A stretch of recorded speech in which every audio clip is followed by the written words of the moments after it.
In the early days of the internet, before the rise of social media and messaging apps, there was Usenet. Usenet was a place where people from all over the world could come together to discuss anything and everything under the sun. But Usenet had a dark side, too. It was a breeding ground for hackers, activists, and all sorts of unsavory characters. As the internet evolved and the mainstream moved on to more user-friendly platforms, Usenet faded into obscurity. But for some, it remains a vital part of the dark web. Today, we're going to take a journey into the past and explore the secrets of Usenet. Who were the people who used it? What kind of content did they share? And what does its legacy look like today? In its early days, Usenet was populated by academics, researchers, and other tech-savvy users. They used it as a way to share information, discuss research, and collaborate on projects.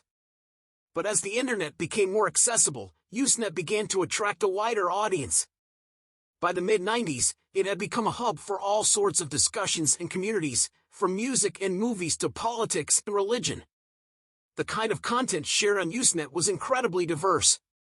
Some groups were dedicated to specific topics, like sci-fi or computer programming, while others were more general interest. But as we mentioned earlier, Usenet also had a darker side. Despite its controversies, Usenet has left a lasting legacy on the internet. Many of the discussion groups and communities that began on Usenet have since migrated to other platforms, like Reddit or Discord. And while its influence may have waned, its impact on the internet as we know it today cannot be denied. As we delve deeper into the secrets of Usenet, we begin to uncover a world that is both fascinating and unsettling.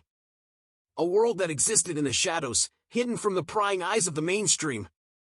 It was a place where you could find anything. From political discussions to the latest software releases, it was all there. But it was also a place where you could find some really dark stuff. There were groups dedicated to everything from drug dealing to child pornography.